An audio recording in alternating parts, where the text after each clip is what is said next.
অধিকার, এটা না কোনো সাধারণ শব্দ, না কোনো ব্যবসা, নিজেই একটা অদ্ভুত ব্যাপার এই অধিকার। স্বয়ং ঈশ্বর মানুষকে জীবন বাঁচার অধিকার দিয়েছেন। কিন্তু যখন কোনো নারীর অধিকারের প্রশ্ন আসে, তখন সেই অধিকারের সাথে কর্তব্য জুড়ে যায়। এবার নারীর অনেক অধিকারের মধ্যে একটা অধিকার হলো নিজের স্বামী নির্বাচন করা। নির্বাচন করা কে হবে তার অর্ধাঙ্গ, এমন একজন ব্যক্তি নির্বাচন করা যিনি নিজের সাথে, নিজের স্ত্রীর সাথে, সমগ্র পরিবারের সাথে এই সমগ্র সমাজের পরিস্থিতিকে উন্নত করতে পারেন। তাহলে ভাবুন, নিজের জন্য স্বামী বেছে নেওয়া কত বড় অধিকার, আর যোগ্য স্বামী বাছা তার থেকেও বড় কর্তব্য। তাই নারীর অধিকারের সাথে যখন কর্তব্য শব্দ জুড়ে যায়, অধিকার নামক শব্দের মাহাত্ম্য আরো বেড়ে যায়। আপনিও নিজের জীবনে নিজের অধিকারের সাথে কর্তব্যকে জুড়ে দেখুন। যদি এরকম করেন, তাহলে সমস্ত স্বপ্ন পূর্ণ হবে, আর মন প্রসন্ন হয়ে বলবে, রাধা। কর্ম কর্ম সর্বদাই শান্ত মনে করুন। ভিতের সেই ইটের মতো করুন যে শান্তভাবে 7 হাত গভীরে অবস্থান করে। সবার চোখ যায় শিখরের সেই পতাকার দিকে, কিন্তু শিখরে থাকা সেই পতাকা প্রতীক হলো ভিতের মধ্যে থাকা সেই ইটের শক্তির, যে শান্ত মনে নিজের কাজ করে গেছে। তাই এইভাবেই নিজের কর্ম করুন শান্ত মনে, সন্তোষ ভাব নিয়ে। কলরব যা করার তা আপনার সাফল্যকে করতে দিন, কারণ যখন সাফল্যের এই জয় জয়কার চারিদিকে ছড়িয়ে পড়ে, তখন কর্মের এই মৌনতা আরো শক্তিশালী হয়ে ওঠে। তাহলে আসুন আমার সাথে ভালোবেসে বলুন, রাধা রাধা। পরীক্ষা এমন একটা শব্দ যেটা শুনে সংসারের বেশিরভাগ মানুষই ভয়ভীত হয়ে পড়েন। কারণটা কি? অসফলতার ভয়। পরীক্ষা এই শব্দের যদি আমি অন্য দিকটা দেখাই, তার তাৎপর্য এই নয় যে আপনার দুর্বলতা সবার সামনে তুলে ধরবে। এটা তো হলো সেই যুক্তি যা আপনার বল, সাহস, শক্তিগুলি সবার সম্মুখে তুলে ধরবে। আগে হ্যাঁ, এটাই হলো সেই যুক্তি। আপনি নিজেই কখনো দেখবেন, পরীক্ষার সময় আপনার অন্তরের অনেক গুণ বাইরে বেরিয়ে আসে। এমন কোনো শক্তির উদ্ভব হয় যার বিষয়ে আপনি নিজেও জানতেন না, ঠিক কিনা? তাই এই পরীক্ষাকে কখনো ভয় পাবেন না। বিশ্বাসের সাথে নির্ভীক হয়ে এটার সম্মুখীন হন। দিনের শেষে এই পরীক্ষা শুধুই আপনাকে উজ্জ্বল করবে, আপনাকে আরো শ্রেষ্ঠ করে তুলবে। তাহলে আসুন আমার সাথে ভালোবেসে বলুন, রাধা। জলে জলকেলি করতে কে না ভালোবাসেন? আমাদের মধ্যে প্রত্যেক মানুষ চান কোথাও একটা সরোবরে, কোনো নদীতে, জলের মাঝে জলক্রীড়া করে আনন্দ উপভোগ করতে, তাই তো? এবার বলুন, আমাদের মধ্যে এমন কে কে আছেন যারা সাগরের ঢেউয়ের মধ্যে এক পাড় থেকে অন্য পাড়ে সাঁতার কেটে যাবার সাহস রাখেন? কে আছেন এমন? এবার এই কাজ তো হলো অত্যন্ত কঠিন। আমরা পার পছন্দ করি, জলকেলি করতে ভালোবাসি, কিন্তু পাড়ের কাছে, সমুদ্রের ঢেউয়ে নয়।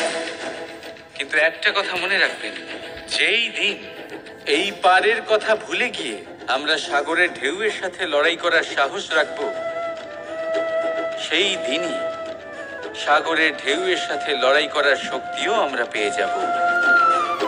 পাড় আমাদের অত্যন্ত প্রিয়, আমাদের সুরক্ষিত রাখে, কিন্তু এটা আমাদের দুর্বল করে তোলে। তাই এই পাড়ের মায়া ত্যাগ করুন আর সাগরের ঢেউয়ের সাথে লড়াই করার সংকল্প নিন। নিজের প্রতি বিশ্বাস রাখুন, তারপর দেখুন কি হয়। সফলতার শিখরে আপনার এই জীবন পৌঁছবে, আর ভালোবেসে বলবে, রাধা রাধা। মানুষ যখনই নিজের জীবনে নতুন কিছু করতে যায়, তখন ভয়ভীত হয়ে থাকে। ভাবে, যদি আমি অসফল হই তাহলে কি হবে? কে কি ভাববে? কেউ আমাকে দেখে হাসবে কিনা? যদি আমি আমার মতামত দিই, তাহলে বলবো, এইসব পরীক্ষার সম্মুখীন হতে কখনো ভয় পাবেন না। কারণ যাই হোক না কেন, পরিণাম দুটোই হতে পারে। একটা হয় আপনি জিতে যাবেন, দ্বিতীয় পরিণাম আপনি হেরে যাবেন। খুব সোজা। যদি জিততে পারেন আপনি সবাইকে নেতৃত্ব দিতে পারবেন, কিন্তু যদি আপনি হেরে যান তাহলে আপনার কাছে সেই অভিজ্ঞতা থাকবে যা দিয়ে আপনি আগামী প্রজন্মের পথপ্রদর্শক হবেন। এবার ভাবুন, এই অভিজ্ঞতা দ্বারা আপনি কাউকে সাহায্য করছেন যা দিয়ে সে নিজের স্বপ্ন পূরণ করতে পারবে। খুব পুণ্যের বিষয় এটা। একটা সহজ কথা জেনে রাখুন, জয় হোক বা পরাজয় দুটো একই দিকে নিয়ে যায়, আর সেটা হলো জয়ের দিকে।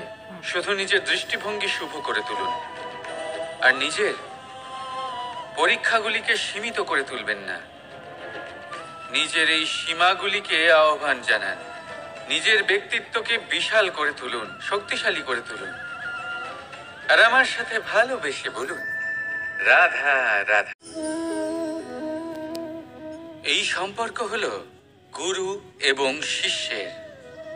গুরু হলেন ধনুকের সেই প্রত্যঞ্চার মতো যিনি নিজেকে পেছনে রেখে শিষ্যকে তার গন্তব্যের দিকে এগিয়ে দেন, তাকে নিজের লক্ষ্য ভেদ করতে দেন, আর সর্বদাই কঠোর হয়ে থাকেন যাতে শিষ্য কখনোই নিজের লক্ষ্যচ্যুত না হয়। ধন্য হলেন এমন গুরু যারা শিষ্যকে নিজের গন্তব্যে পৌঁছেও দেন এবং তার সব কৃতিত্ব তাকেই দেন, নিজের শিষ্যকে, নিজের বাণকে। তাহলে আপনারা চিরকাল এরকম গুরুকে মনে রাখবেন, সর্বদা তাদের সম্মান করবেন, সর্বদা তাদের ভালোবাসবেন। কখনো জীবনে পিছিয়ে পড়বেন না আপনি। আসুন আমার সাথে ভালোবেসে বলুন, রাধা রাধা। আপনি কখনো আতর মেখেছেন? একটা শ্রেষ্ঠ আতরের গুণ হলো ওকে মাখার পরে অনেক দিন পর্যন্ত তার সুবাস থেকে যায়।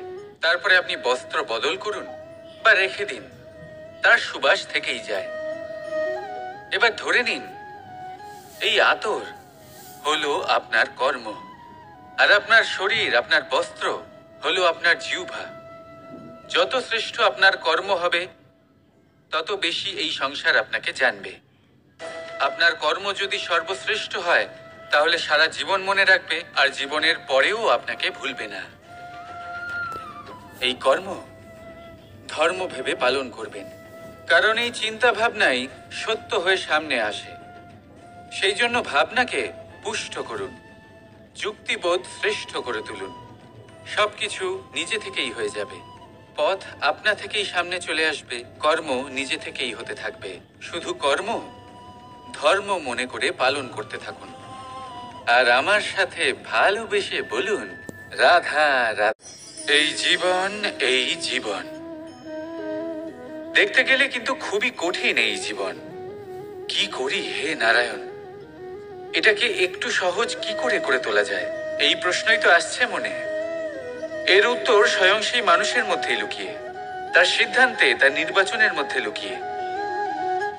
এবার জীবনের যে কঠিন সময়গুলো থাকে সেগুলো সেই প্রসঙ্গের মতোই হয়। যেমন ধরুন, আপনি হাঁটছেন হাঁটছেন আর হঠাৎ করে পায়ে কাঁটা ফুটে গেল। এবার আপনি কি করবেন? এমনও ব্যক্তি আছেন যারা সেই কষ্টের কারণে, সেই কষ্ট পাওয়ার ভয় পিছিয়ে আসেন। এমনও কিছু ব্যক্তি থাকেন যারা সেই আঘাতে নিরাময় করার জন্য সময় নষ্ট করবেন, কতটা জানি না। এমনও কিছু ব্যক্তি থাকতে পারেন যিনি হয়তো সেই কাঁটাকে তুলে নিয়ে তার ব্যবহার গজালের মতো করবেন, তাকে দেওয়ালে পুঁতে একটা সুন্দর ছবি লাগাবেন যাতে সেই দেওয়াল আরো সুন্দর দেখতে মনে হয়। এটাই জীবনের সাথেও হতে পারে। এবার দেখুন, জীবন হলো কঠিন নাকি অত্যন্ত কঠিন সেটা গুরুত্বপূর্ণ নয়, সেটাকে সরল করার জন্য আপনি কি করছেন সেটা গুরুত্বপূর্ণ। জেনে রাখুন, আমরা সবাই মরণশীল, আমাদের সবার মৃত্যু হবে, প্রত্যেককেই এক না একদিন অবশ্যই মরতে হবে। এবার যখন সেটা হতেই চলেছে তাহলে ভয় কেন পাবো, চিন্তা কেন করব? দুশ্চিন্তা করলে কি এর সমাধান হয়ে যাবে? কখনোই নয়। যা প্রারব্ধ তা হবেই। তাই জীবন এই কিছুক্ষণ আপনাকে বাঁচার জন্য দিয়েছে, তা বাঁচতে শুরু করে দিন। জীবনে যা পরিস্থিতি আসুক তা ধন্যাত্মক দৃষ্টিভঙ্গি দিয়ে দেখা শুরু করুন। এটা যদি আপনি শিখে নিতে পারেন তাহলে আপনার এই জীবন সুখ ও প্রসন্নতা দ্বারা ভরে উঠবে। আর এই প্রসন্নতাই আপনি বলবেন রাধা রাধা। বৃষ্টির জল যখন মেঘের দ্বারা টিপ টিপ করে ঝরে পড়ে তখন কি ভালো লাগে, তাই না? শুধু যে এই আবহাওয়া ভালো করে তুলে তাই নয়, এই মাটিতে সমাহিত হয়ে একটা অত্যন্ত সুন্দর গন্ধ উৎপন্ন করে। এই লতা পাতা, এই বৃক্ষ এদের জীবন দান করে, এদের পুষ্ট করে তোলে, আর তার সাথেই অনেক জীবের কল্যাণ করে। কিন্তু ভাবুন, যখন বজ্রপাত হয় তখন কি হয়? এই সমস্ত জলের ফোঁটা অনিয়ন্ত্রিত হয়ে যায়, একটা ভয়ানক বন্যার রূপ নিয়ে নেয়, যা শুধুমাত্র মহাবিনাশ করে। এর সারমর্ম কি? এর সারমর্ম হলো কর্ম করুন, কিন্তু তার নিয়ন্ত্রণ রেখে। যদি আপনি নিয়ন্ত্রণে না থাকেন, তাহলে আপনিও জীবনরূপী এই বর্ষার পরিবর্তে ভয়ানক বন্যার রূপ ধারণ করবেন। এবার বিকাশ ঘটাবেন নাকি বিনাশ, সিদ্ধান্ত হলো আপনার। যদি বিকাশ ঘটাতে চান, তাহলে নিজের কর্মের সাথে সাথে নিজের মনকেও নিয়ন্ত্রণ করতে শিখুন। এই মনকে সংযত করুন, একে নিয়ন্ত্রণে রাখুন, নিজের কর্মকে নিয়ন্ত্রণে রাখুন, ভারসাম্য বজায় রাখুন, আর আমার সাথে ভালোবেসে বলুন রাধা রাধা। ঘোড়া আর তার ঘোড়সওয়ারিকে দেখেছেন? ঘোড়ার ডান এবং বাম দিকে যেন একটা পর্দা লাগানো থাকে। তার কারণ কি? যাতে ঘোড়া অন্য কোনো দিকে দেখতে না পায়, শুধুমাত্র সামনে দেখে আর সেই দিকেই এগোতে থাকে। বলতে গেলে এটা খুব সাধারণ ব্যাপার, কিন্তু এর পেছনে খুব বড় এক বিজ্ঞান লুকিয়ে রয়েছে। আপনি যদি জীবনে নিজের লক্ষ্যে পৌঁছতে চান, তাহলে আপনাকে এদিক ওদিক তাকানো বন্ধ করতে হবে, শুধু সামনে নিজের লক্ষ্যের দিকে তাকিয়ে থাকতে হবে। তখনই জীবনে সাফল্য লাভ করবেন। ঘোড়া তো শুধুমাত্র এক পশু, তার উপরে লাগাম পরাতে হয়, চোখের ডান এবং বাম দিকে পর্দা পরিয়ে দেওয়া হয়। আপনি হলেন মানুষ, আপনাকে লাগাম কে পরাবে? কেউ না। এটা আপনাকে নিজেকেই করতে হবে। মনের গভীরে প্রবেশ করুন আর আবেগগুলিকে লাগাম পরান, তাদের নিয়ন্ত্রণ করতে শিখুন। আর নিজের দৃষ্টি সামনে, শুধু নিজের লক্ষ্যের দিকে। মনে রাখবেন, যদি আপনার দৃষ্টি শুধুমাত্র নিজের লক্ষ্যে থাকে, তাহলে লক্ষ্য ভেদ অবশ্যই করবেন। যদি একাগ্রতা এদিক ওদিক চলে যায়, তাহলে লক্ষ্য হারিয়ে যাবে। রাধা রাধা।